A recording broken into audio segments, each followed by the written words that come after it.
Okay, अब जरा सुनिएगा, आईएलटीएस रीडिंग में एक बहुत इंपॉर्टेंट क्वेश्चन टाइप है। इस क्वेश्चन टाइप को कहते हैं लिस्ट ऑफ हेडिंग्स। क्या कहते हैं? List of headings. इसको पैराग्राफ हेडिंग्स भी कहते हैं। होता क्या है, लिस्ट ऑफ हेडिंग्स में या पैराग्राफ हेडिंग्स में आपको वो एक पैसेज देंगे, पैसेज जो है उस पर लेबल किया होगा ABCDEFG, फिर आपको एक पूरी लिस्ट ऑफ हेडिंग्स दे देंगे। तो आपने क्या करना है, आपने हर पैराग्राफ को एक हेडिंग देनी है। ठीक है, टोटल अगर आपके हैं ना 5 पैराग्राफ्स, तो ये आपको 8 हेडिंग्स देंगे। और 3 हेडिंग एक्स्ट्रा पता है क्यों देते हैं? आपको कंफ्यूज करने के लिए। और वो 3 जो एक्स्ट्रा हेडिंग्स होती हैं वो इस तरह की लगती हैं, हर पैराग्राफ पे फिट हो जाएगी। ठीक है, उनसे बचना है और जो राइट हेडिंग है वो लगानी है। ये अब हमने सीखना है। अब जरा सुने, जब भी कोई राइटर पैराग्राफ लिखते हैं, वो उस पैराग्राफ में, हर पैराग्राफ में एक मेन आइडिया होता है। ठीक है हर पैराग्राफ में एक मेन आइडिया होता है। कभी कभार वो मेन आइडिया पैराग्राफ के फर्स्ट सेंटेंस से स्टार्ट होता है, तो वहां पे आपको लिस्ट ऑफ हेडिंग के लिए क्लू कहां से मिलेगा? पहला सेंटेंस पढ़ के। बास्कत क्या होता है, पैराग्राफ स्टार्ट होता है जनरल सेंटेंस से, जनरल सेंटेंस से स्टार्ट होता है, फिर कहीं दरमियान में आके जो मेन आइडिया होता है वो इंट्रोड्यूस करवाते हैं। तो उस केस में आपको पैराग्राफ का जो मिडल है वहां से आइडिया मिलेगा। और अदरवाइज अगर ये दोनों केसेस नहीं है तो पूरे पैराग्राफ में शुरू से एंड तक एक्सप्लेनेशन दी होगी, आखिरी लाइन में बता दिया होगा मेन आइडिया इसका ये, यानी कंक्लूजन में मेन आइडिया होगा। तो पैराग्राफ का अपना एक स्ट्रक्चर कंप्लीट होता है, उसमें इंट्रो, मिडिल, एंड हर नहीं, आईएलटीएस में मैं आपको बता देता हूं, जो मेन आइडिया है, कुछ पैराग्राफ्स ऐसे हैं जो स्टार्ट ही मेन आइडिया से होते हैं, कुछ पैराग्राफ ऐसे हैं जो स्टार्ट होते हैं एक्सप्लेनेशन से, पहले पूरी वजाहत करके फिर वो उसको लिंक कर देते हैं मेन टॉपिक के साथ। तो आईएलटीएस का जो पैटर्न है वो ये है। ठीक है, अदरवाइज तो हर पैराग्राफ जो है उसमें मेन आइडिया तो होता ही है, लेकिन वो कहां पे होता है? आईएलटीएस में ये है, it can be in the middle, it can be in the beginning और it can be at the end. अच्छा, अब जो ये हेडिंग्स बनाते हैं ना, हेडिंग्स बनाने का एक तरीका है जिसको अब आपने एक काम करना है, हेडिंग को हमने पढ़ना है और उसको हमने इंटरप्रेट करना है। इंटरप्रेट का क्या मतलब है कि इस हेडिंग का क्या मतलब है।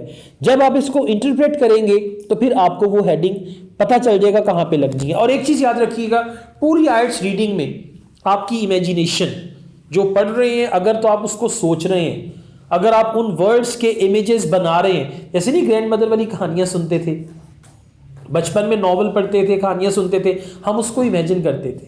वही कहानी थी, एक लकड़हारा था, जंगल में जा रहा था, जंगल को सोचा, जंगल में बारिश हो रही थी, बारिश को भी सोच लिया। नहीं, वो कहानी सुना, एक चिड़िया भीग गई, अब इमेजिन करते थे चिड़िया भीगी हुई and all that, right.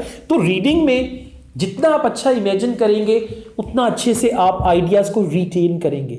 Retention is very important. आपने क्वेश्चन पढ़ा, पैसेज पे गए, क्वेश्चन भूल गए, फिर वापस आए, क्वेश्चन पढ़ा, फिर पैसेज भूल गए। तो रिटेंशन जो है, इसीलिए आईएलटीएस की तैयारी में ना कोई 1 किलो बादाम भी साथ रखा करें।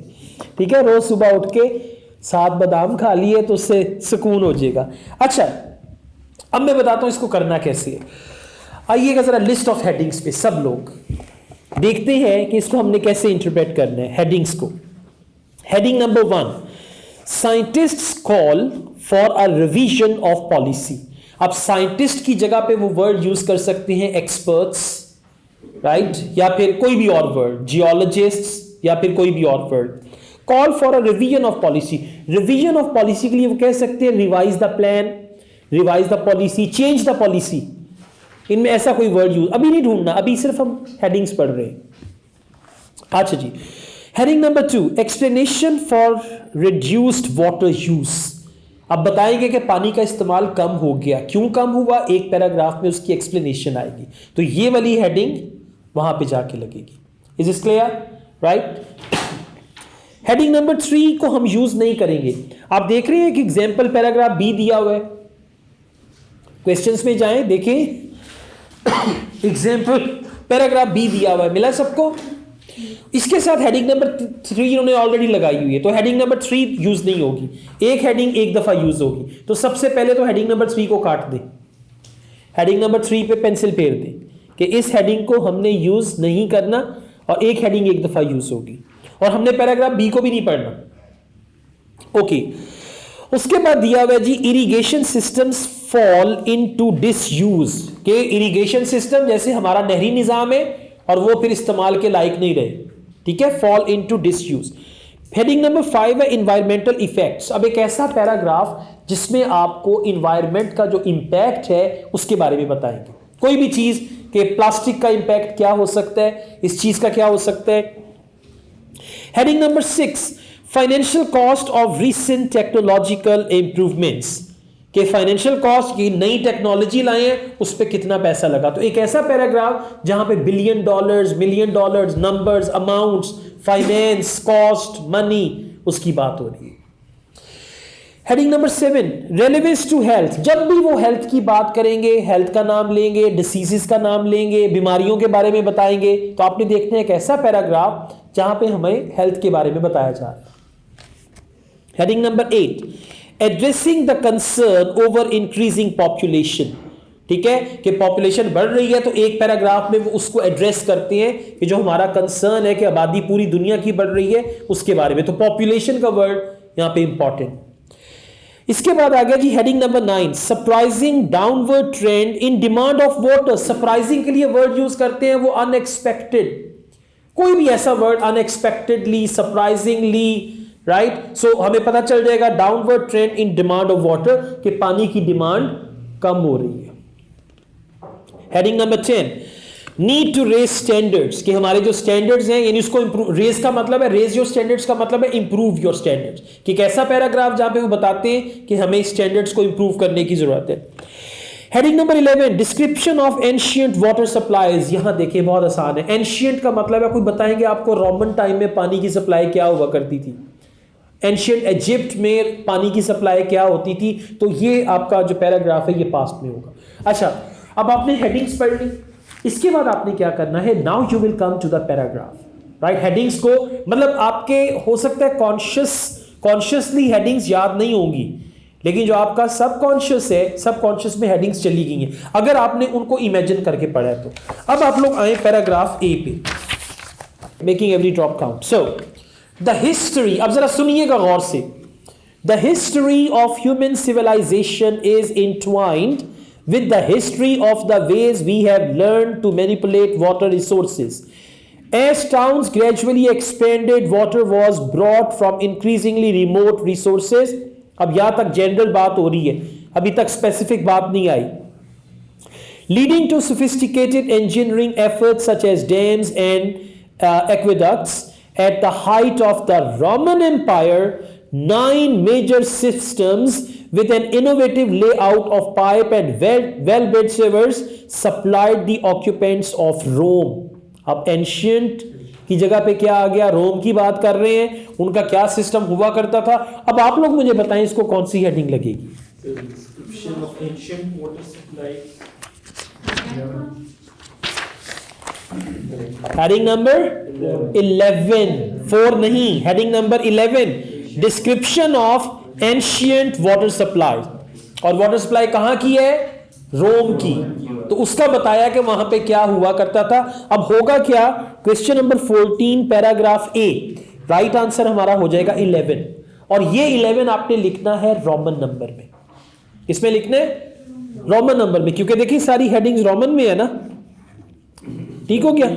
Ancient रोम का वर्ड से हमने अंदाजा लगाया। हाँ जी, उससे अंदाजा लगाया, ठीक है। चलें, इसको पक्का करने के लिए ना एक हम और पैराग्राफ पढ़ते हैं। आप सब लोग आए पैराग्राफ सी पे। अब मैं आप लोगों को 1 मिनट दे रहा हूं, पैराग्राफ सी को पढ़िएगा जरा। चलिए एक और हिंट दे देता हूं, इसको आप पढ़ें 3rd लाइन से। As the United States report, यहां से पढ़ें। As the United States report on access to water, okay, more than 1 billion people lack access to clean drinking water. Some 2.5 billion do not have adequate sanitation services.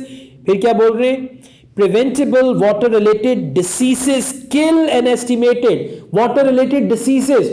Disease का ताल्लुक किससे है, health के साथ। Health वाली heading कौन सी है, excellent, heading number 7। अब देखिए ये आइडिया आपको मिला है पैराग्राफ के एंड पे जाके, ठीक हो गया। हेडिंग नंबर 7, और हेडिंग नंबर 7 क्या है, रिलेवेंस टू हेल्थ। क्लियर हो गया। ठीक है, अब ये चीज़ें ना अभी नई नई है ना, आहिस्ता आहिस्ता दिमाग में इनकी जगह बनेगी, फिर आपको समझ आएगा। मेरा जो अपना पहला ज़ाती इंटरेक्शन आइट्स के साथ था बड़ा हॉरिबल था। मेरे एक दोस्त ने मुझे कहा कि मैंने उससे कहा यार मैंने भी आइट्स की क्लासेस पढ़ाया करनी है।